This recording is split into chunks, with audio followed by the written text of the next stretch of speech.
Selamat pagi, jumpa lagi di Berita Padang bersama saya Afrin Meriana. Sejumlah berita aktual dan menarik akan kami sajikan untuk Anda. Berikut 3 berita utama pagi ini.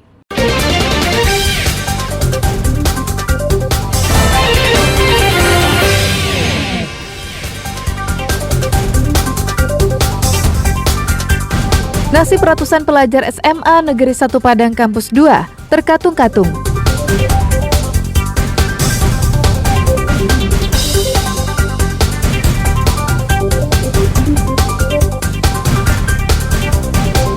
Sepasang kekasih jadi pengedar sabu-sabu.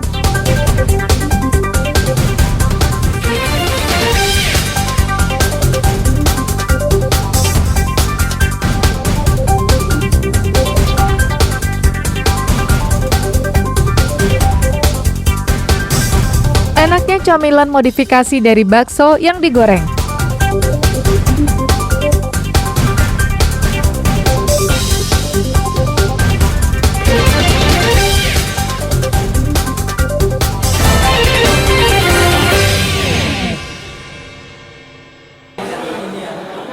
Puluhan pelajar SMA Negeri 1 Padang ini hanya duduk-duduk di lantai gedung DPRD Sumatera Barat Selasa pagi. Mereka adalah murid-murid dari kampus 2 di Ulak Karang.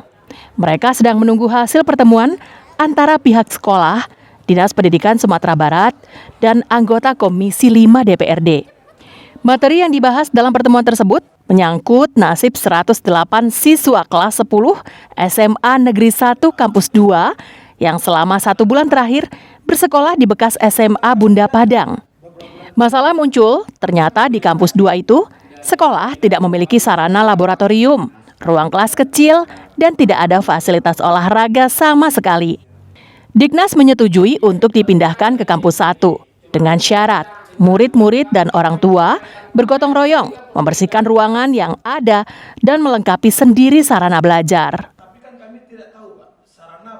Lebih berharapkan kami bakal pindah ke kampus 1 bagaimanapun dengan caranya. Baik kata Bapak DPRD tadi sudah bakal dirapatkan dulu anggaran DPRD-nya dulu. Kampus 2 itu bisa dibilang fasilitasnya kurang memadai karena mungkin tidak adanya labor, tidak adanya lapangan.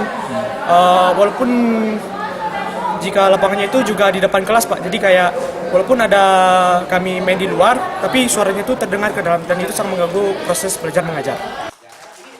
Namun ketika semua itu sudah dikerjakan oleh orang tua murid siswa SMA 1 Kampus 2, tiba-tiba pihak Dinas Pendidikan melarang mereka pindah.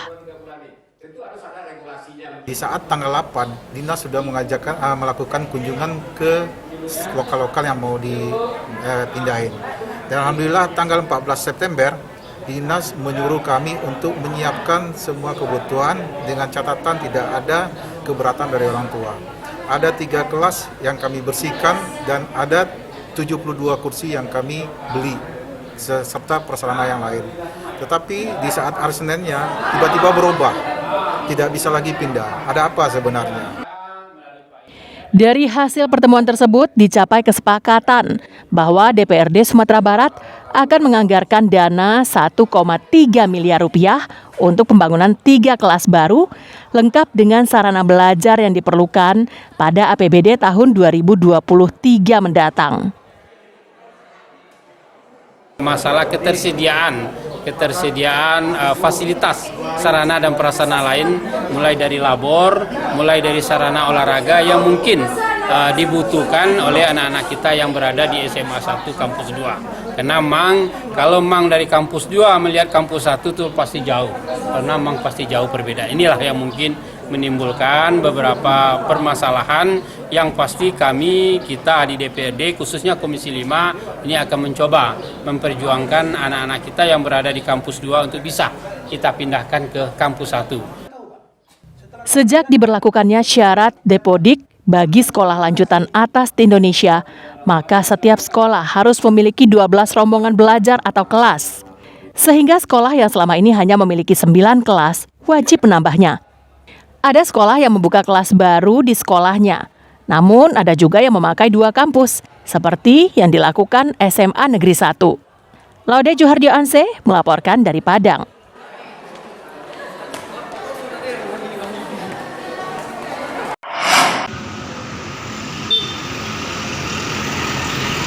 Dampak kenaikan harga beras di Kota Solo juga dirasakan oleh sejumlah pengusaha rumah makan di daerah ini. Seperti penuturan Nado, seorang pemilik rumah makan di Kota Solo, Selasa siang. Ia pun terpaksa menambah biaya guna membeli kebutuhan beras di rumah makannya. Untuk beras anak daro dan cisokan yang digunakannya saat ini naik Rp1.000 hingga Rp2.000 per kilogramnya. Bahkan untuk satu karung berisi 30 kg beras, Nado membelinya Rp400.000 atau naik Rp50.000. Situasinya emang sedikit terkendala sepi, Pak. Dengan harganya beras naik, tapi kami tidak bisa menaikkan harga nasi. Jadi cukup terkendala bagi kami gitu. Kalau dinaikkan harga nasi mungkin bakal berdampak besar, lebih besar dari ini gitu. Dampaknya kepada pelanggan dan kepada kami juga, Pak. Hal yang sama juga dialami oleh Anton Caniago, seorang pengusaha rumah makan lainnya di Kota Solo. Saat ini ia belum mau menaikkan harga penjualan nasi di rumah makannya. Anton mengakui untuk saat ini masih menjual satu porsi nasi seharga Rp18.000 hingga Rp20.000. Ya, sekarang kan harga semuanya melonjak. Nggak beras saja kan gula, cabai kan, bawang kan. Jadi itu pengaruh ke usaha kita itu kan. Sekarang harga beras sekarang Rp16.000 per kilo. Nah, kita jual nasi masih harga itu tetap kan dinaikkan gimana kan gitu kan.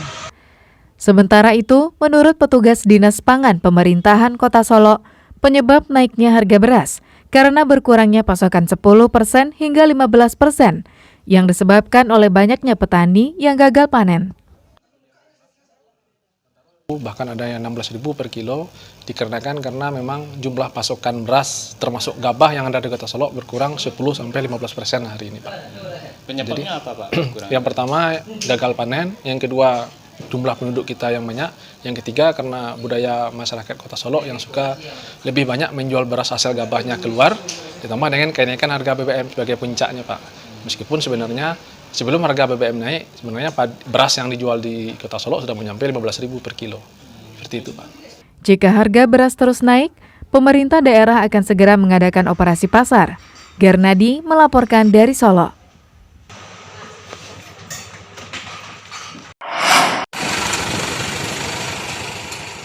Puluhan orang antre di depan loket pembaruan pajak kendaraan 5 tahunan di Samsat Padang, Selasa siang. Mereka memasukkan berkas data, STNK, dan surat bukti kepemilikan kendaraan bermotor, BPKB. Tidak adanya pagar pembatas menyebabkan warga berdesak-desakan untuk menyerahkan berkasnya. Setelah berkas diterima, para pemilik kendaraan ini masih harus antre untuk cek fisik kendaraannya. Masih belum selesai, mereka harus masuk lagi ke gedung utama untuk antre lagi mendaftar pembayaran pajak. Ramainya masyarakat karena pemerintah sedang melakukan pemutihan denda pajak dan bebas biaya balik nama. Kendaraan yang telah menunggak pajak lebih dari 3 tahun hanya harus membayar 1 pajak tertunggak dan pajak berjalan tanpa dikenai denda. Selain itu, pemilik kendaraan yang ingin membalik namakan kepemilikannya juga bebas bea. Nurul, salah seorang wajib pajak di Padang, menyebutkan ia sengaja membayar pajak sekarang karena tidak ada denda keterlambatan. Oh, banyak keuntungannya. Keuntungannya seperti apa aja yang Ibu dapatkan, Bu? Ya, kan 5 tahun. Nah, jadi kita bayar hanya 2 tahun. Baru sih, Pak. Baru. Tapi nggak ribet ya, Bu ya? Nggak. Oke.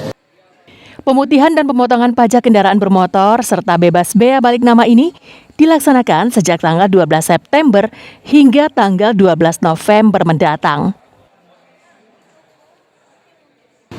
Pajak kendaraan bermotor, yang kedua pembebasan denda pajak kendaraan bermotor, habis itu bebas BBNKB atau balik nama sama pajak progresif.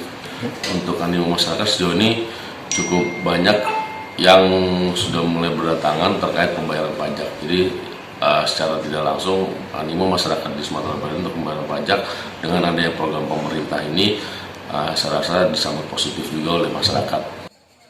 Jika biasanya dalam sehari Samsat Padang bisa melayani rata-rata 200 orang, namun sejak adanya program ini, jumlah pengunjung meningkat hingga 2 kali lipat. Sayangnya, sejumlah calo masih terlihat berkeliaran di kantor yang berada di kawasan Gor Agus Salim ini. Robi Ham melaporkan dari Padang.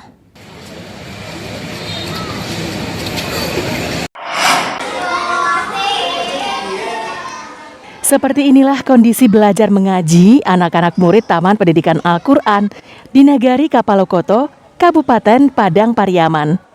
Mereka belajar di teras masjid. Murid-murid belajar di lantai tanpa alas karpet dengan sebuah meja kecil di depannya. Gurunya pun sama, mengajar di lantai dengan sebuah meja kecil. Suasananya pun kurang nyaman karena terasnya terbuka sehingga suara dari luar terdengar.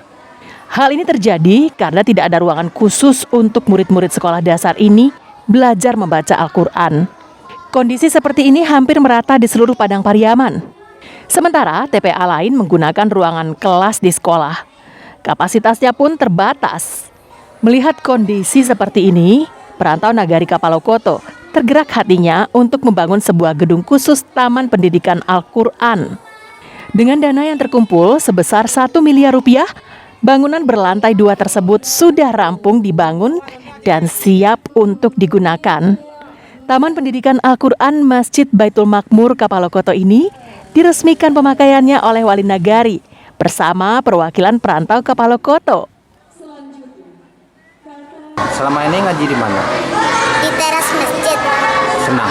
Senang dan nyaman. Kalau dapat tempat yang bagus? Lebih nyaman banget. Kenapa? Karena tempatnya lebih baik dan lebih nyaman. Menurut perantau Kapalokoto, apa yang mereka berikan itu masih terhitung kecil karena masih banyak kebutuhan warga Nagari yang harus disediakan untuk kelancaran kehidupan sosial dan keagamaannya.